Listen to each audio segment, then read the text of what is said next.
Teachers day ma'am. Oh thank you. গিফটের কি দরকার ছিল, এমনিতেই তো 1000 টাকা করে ফিস।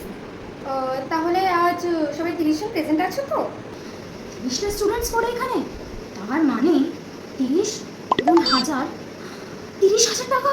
আচ্ছা তাহলে সবাই তাড়াতাড়ি করো, আমার আবার 3টে ব্যাচ পড়ানো আছে। আরও 3টে ব্যাচ, তার মানে দিনে 4টে ব্যাচ।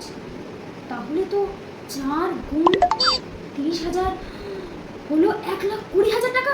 চাক, তাহলে তোমাদের তো সিলেবাস শেষ হয়ে গেলে তোমরা সবাই খুব এনজয় করছো, কিন্তু আমার তো প্রত্যেক দিনে পড়ানো থাকে, বুঝতেই তো পারছো। তার মানে সপ্তাহে 7 দিনে হলো 7 গুণ 1,20,000 হলো 9,40,000 টাকা।